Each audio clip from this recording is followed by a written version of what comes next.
Greetings, one and all. It's Gareth here with the Somewhere on Earth podcast, and it's Tuesday, the 19th of March, 2024. We have voices from Senegal and Mozambique, and we'll see what else we can put together for you. Definitely plenty of action going on here in the studio in London.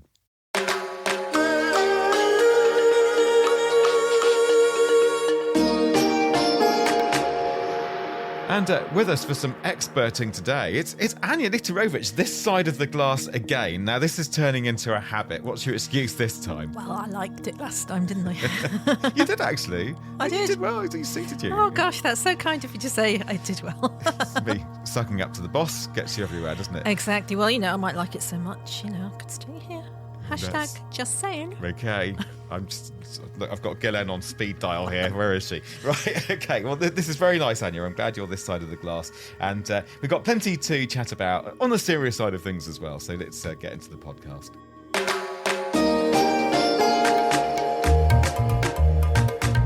And coming up, we have the very bright student in Senegal who's doing a whole lot of work with AI and big data. One of her projects is tackling malaria in Senegal. And speaking of top talent, Africa has a young, dynamic workforce. But are there the jobs and opportunities to match? That's all right here on the Somewhere on Earth podcast. So let's start with the inspirational young computing student and data science fan whose adventures in science and computing began in earnest when her mother told her to get off the games console and actually do something. And Rokhaya Diagne really has done something, quite a few things. She's Senegalese and she's gone into a number of internships after joining the Dakar American University of Science and Technology as a student. Rokhaya is working on various important projects, including using AI to help tackle malaria in Senegal. Oh, and a quick bit of backstory here before we hear the main interview. It took producer Anya, well, you'll tell us about this, Anya. It took you quite a few goes to get this set up, didn't it? It did. I mean, she appeared in a very big article in the New York Times, and obviously, keen interest. Nana before, actually, our backer, saw it and said, we must talk to this amazing young woman. This amazing young woman was not really contactable, though, or neither was her university. Now, to be fair, there were things going on in Senegal. So there were 3 internet suspensions in the last 9 months.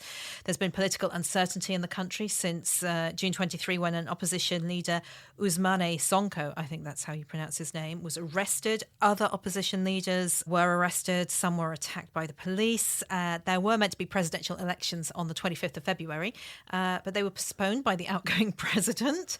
The Senegal Constitutional Council did actually say no, we're going to go ahead with them as soon as we can. So it was really difficult to get hold of Rokhaya. We were writing to each other in French via LinkedIn. That all worked brilliantly. And then you remember the interview that we did with her. It was really difficult to get a time because of the shutdowns. It was really difficult to actually hear her because it was, the connection wasn't great, and it kept falling over, didn't it? Okay, yeah. So apart from everyone queuing up to talk to this incredible young woman, and then political turmoil in her country and the internet popping in and out, and then my availability and her availability, and anyway, we got there in the end. So it's a bit of a backstory. We like to explain these things to you. So basically, just really pleased that we got this. Now, I will say there is a bit of interference on the sound on this interview, but I hope now that you've heard the story of how we just got the audio at all, you'll just be that you'll be kind about just how the audio's come out. But you can hear Rokhaya absolutely fine. She's brilliant, as you'll hear. So let's carry on with her story and her work. And the conversation starts with AI and big data. We realized at some point that one of the most significant challenges in Senegal, it's just everywhere. You would just realize that you got diseases around, but access to timely and accurate healthcare diagnosis, particularly in rural areas, was the main problem.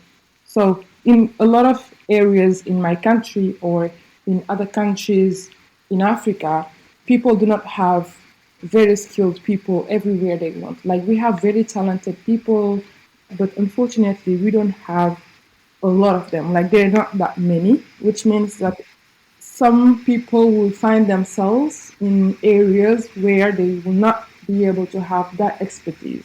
Right, sure. And so when you're lacking that kind of expertise, I guess technology has to be at least part of countering that.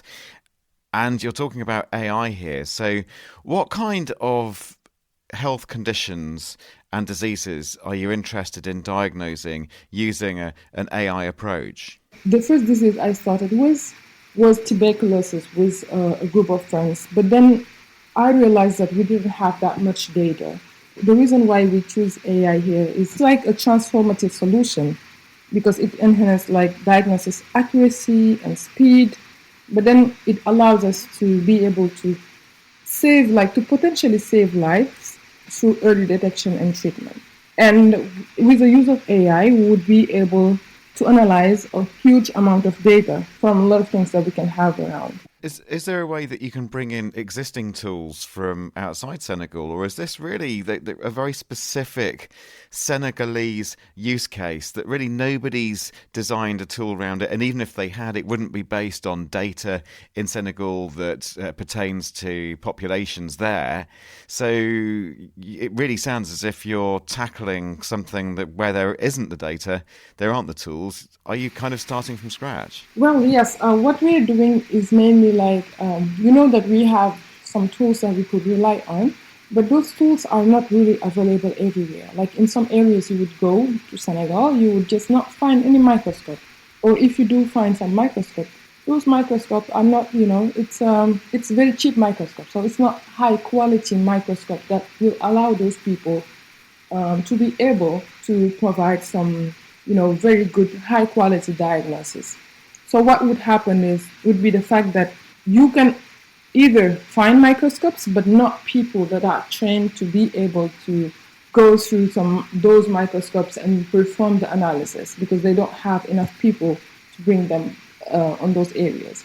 Or you don't even find a microscope. So you can have trained people, but not with the necessary tools to be able to provide accurate diagnosis. That's why actually in our case, with my university, we decided to work on malaria to help people or labs or structures, because in some areas you don't even have labs. Those structures are not well equipped. So when you talk about these images, are you talking about, say, the bacteria with tuberculosis, or is it the parasites with malaria? What are you actually looking at? Our main focus right now is malaria because we are working on it with my university. It's a collaboration between my university and a lab in Senegal, which is called IRSF. So they are the one providing us data, and what they give us is microscopic slides that are already prepared and fixed. So all we do is just use those slides and collect our own data sets to make sure that it works with the type of microscopy that we are using in this case. And then that will allow us to actually have our own data sets of images, and then those images will be used to train our AI model just to make sure that the algorithm can accurately identify malaria-infected cells from blood samples. So I think, the process was challenging, of course, but I think it's rewarding because it promises to develop malaria diagnosis significantly, especially in our areas. What your research is all about then is better training the AI models. So you're training the AI, that's one step, but now it needs to be useful out in the field. So how will that help with diagnostics, especially in some of the remoter areas of Senegal? So actually what we're providing is a platform that will where, lab technicians can just go and connect to the platform, and then from the microscopic slides that they are having, they could just put it on the microscope that they will connect to the computer, and then from there they will be able to the AI model will be able to tell what's on the slide, if we have a case of infection and the level of infection and all the information that are necessary. And the use of the platform goes beyond that because it will allow to our governments to have a better tracking of malaria cases in Senegal, because that platform can help our governments have a better understanding and have maybe in time they can have those results. There you go. That is Rokhaya Diagne speaking to us there from Senegal in the midst of all kinds of upheaval in that country. And the internet went down several times during that interview as well. But, or did it on that one? It did. It did, yeah. Went down on that interview as well. So, Anya, back here in the studio. So we talked there in the introduction quite a lot about what's been going on in Senegal. You brought us up to speed with that. But listening back on that interview, what really strikes me is this real kind of the role of big data and AI. And this being very much Rokhaya saying that, I'm just putting words in her mouth here, but I think she's effectively saying that, yes, there's all kinds of technology out there. There's lots of data. There is training data for these models, but not all of it is going to be relevant to the setting that she's in. And I mean, you've been a health correspondent, so you know all about the issues of diagnosing or screening for the likes of malaria or TB. I think she put it so well herself that you either get, the limited number of skilled people, or you get the equipment to be able to identify if a sample has malaria. And the AI tools that she's developing really are looking at overcoming that. And what that will allow for governments and even local health clinics to do is to plan, to know how many cases or roughly how many cases there are of malaria in Senegal. Until they know, it's very difficult to decide, well, where should mosquito nets go, for instance. I think what's really important here with big data, well, any type of data, is if you put rubbish in, you get rubbish out.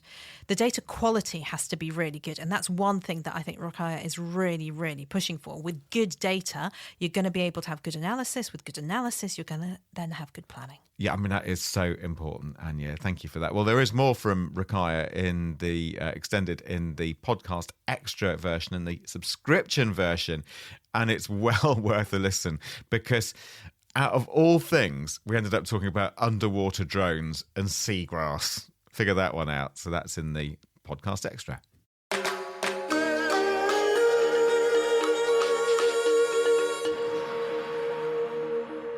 It's pre-record Gareth here, interrupting the live Gareth with an important message. Yeah, they're just playing this in to give me a rest. Aren't they clever?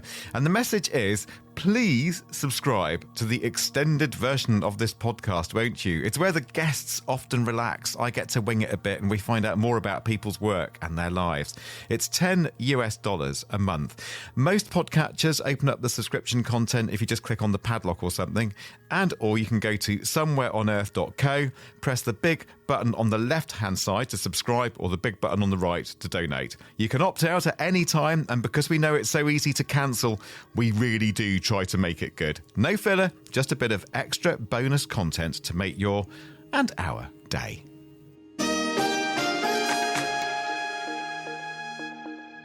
All right, so we heard there at the beginning from Rokhaya in Senegal, and it really struck me listening to her story about her talent, how valuable that is.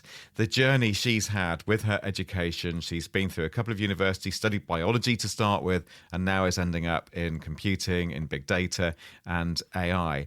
And it had all of us on the team thinking about kind of zooming out from Rokhaya's case there into the bigger picture around talent in Africa. And we're always hearing about how the great continent of Africa just has this young workforce, a dynamic workforce, and that's great. But what are the kind of roadblocks then in terms of taking that, really harnessing and leveraging that workforce? Well, one of the people we go to in these situations, because it always has fascinating things to say on this kind of topic, is Bhaskar Chakravorti. He's Dean of Global Business at Tufts University in the United States. You may have heard him on the podcast a few weeks ago.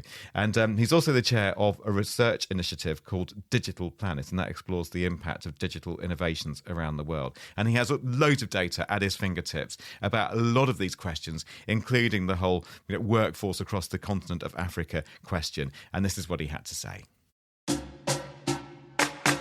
Africa is one of the youngest regions in the world, highly challenged on so many fronts, most significantly on the economic front. And when I say Africa, we're talking about 54 plus countries. And of course, every region, every country in Africa has its own challenges. But the youthful demographic is a fairly universal phenomenon across the continent. One of the biggest difficulties in Africa is getting meaningful, productive jobs, for this very young population. But prior to giving them jobs, we also need to make sure that they have education and the skills necessary to have productive lives. So Africa is has a number of distinctive challenges, but this is a potential opportunity for the continent to turn a few things around and utilize this youthful demographic. And this is a population that has also taken to digital technologies, quite wholeheartedly. And the penetration of the mobile phone has been not at the same pace as the rest of the world, but it's definitely picked up quite a bit over the last 5 to 7 years. And the young people are generally, especially in the urban areas, much more digitally enabled than one would have expected. One point that comes out from your research is a kind of good news, bad news story in a way. So the good news is that you have the skills. The equally good news is that you have the jobs and the need for these skills. The bad news is they're just all in the wrong place. They're mismatched. So the job seekers are not where the jobs are. But can technology be helping with that, working online, that kind of thing? They definitely can. If you just think about the need for people to be able to do relatively simple coding work or relatively basic repetitive back office work. And of course, a lot of that work has historically been done in countries like India, the Philippines, and other parts of the developing world. But there continues to be need for different levels of skills in basic services that can be delivered over the internet system. So if we can get the young people in many parts of Africa sufficiently skilled to be able to sort of occupy these roles, there is a potential for them to be able to use this technology and become productive members. A second use of this technology is for them to use their phones as a way to run businesses. And sometimes those businesses are home delivery, or those businesses are delivering flowers or repair businesses. So there are lots of just small and medium enterprises that can be built on top of essentially access to a mobile phone. But that requires the ability to organize, requires some skills, and sort of creating this ecosystem of informal services that we are beginning to see in many parts of the continent, but that needs to be scaled up. And another important part of the use of the phone is being able to be paid on the phone. So you deliver a service, and in return you get paid, and that payment comes through over the phone. In some parts of Africa that's much further along, and places like Kenya, of course, is well known. But there are other parts of Africa, such as Nigeria, for instance, is somewhat further behind in terms of using mobile payments as frequently as you see on the eastern side. That's Bhaskar Chakravorti. I didn't know about that fact that Nigeria is a bit further behind when it comes to mobile phone payments, because just about anybody listening to this across the continent of Africa will know all about M-Pesa. We've certainly used it, haven't we? We have indeed in Kenya. Oh my God, it's so useful. Amazing stuff. And it's just really good just to get that check-in, isn't it, from Bhaskar, who's always got that data at his fingertips, and he'll give you a narrative about skills and maybe the mismatch between the skills and the opportunities and potentially some of the solutions. So what strikes you when you listen back to that interview? I always keep having to remind myself that 70% of the population in Africa is under 30. I mean, it just is incomprehensible to me, and I really struggle to kind of keep remembering about that, and that these people really need to be skilled. There was a survey recently in the UK that showed that parents are just bewildered as to what careers their children can do. It's not as simple as doctor, lawyer, plumber, electrician, or what have you, teacher, because they don't know what jobs are out there. I mean, even young people will struggle to know what jobs they might be doing in the future because they haven't been invented yet. So really to try and do that for such a huge amount of the population is difficult, obviously, but they need to have the basic IT skills there. Yeah. And that whole point about African solutions for African problems as well, I suppose. Exactly. I mean, it has to be Africans for Africa. What would happen if multinationals, and some of them are doing this, come in, they create their own data, they gather their own data. And what happens if then this is used to create some algorithms that will then be used? Who owns that data? Discuss. If, like Rokhaya, is gathering and using her skills to get the local data, they're going to have ownership over it. And I think that is incredibly important for Africa going forward. Yeah, data ownership. And the other thing behind that phrase, African solutions for African problems, is remembering that Africa is a vast continent of many countries.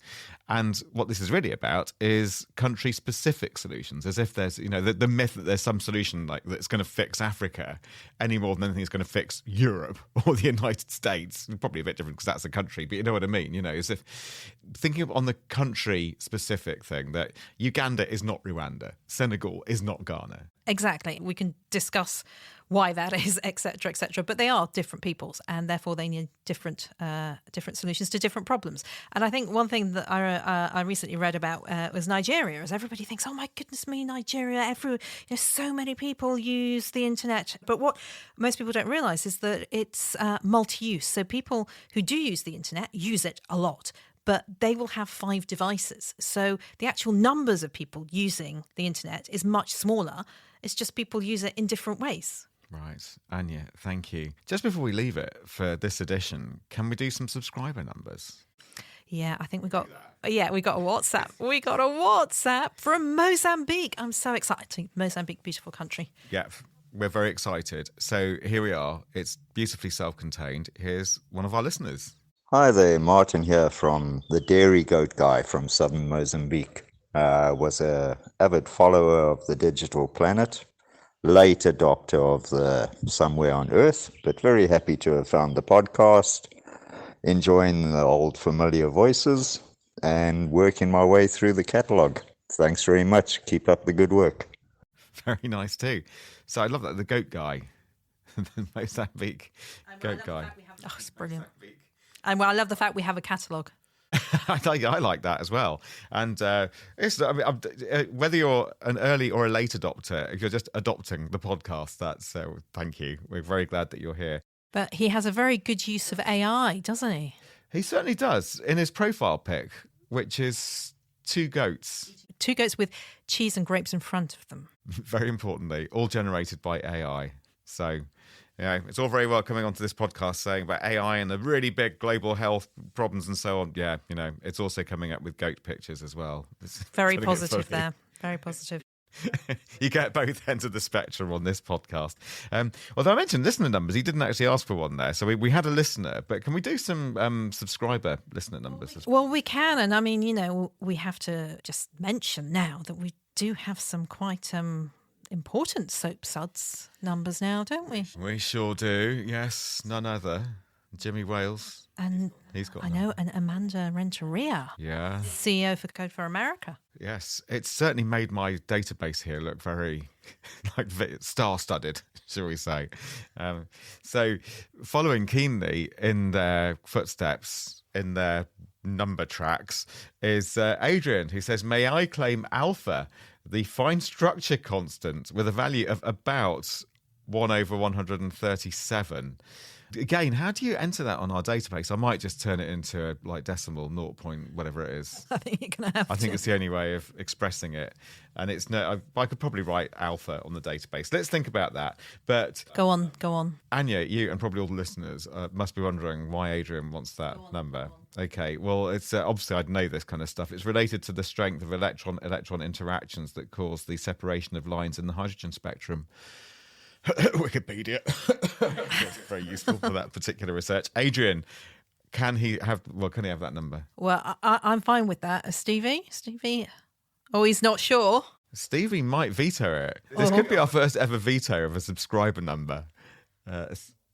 Stevie is actually saying, go on then. Got that one through. That was close. And if you were wondering about Jimmy and Amanda, and you thought, oh, how did I miss that? Well, you missed it because it was on the subscription version of the podcast.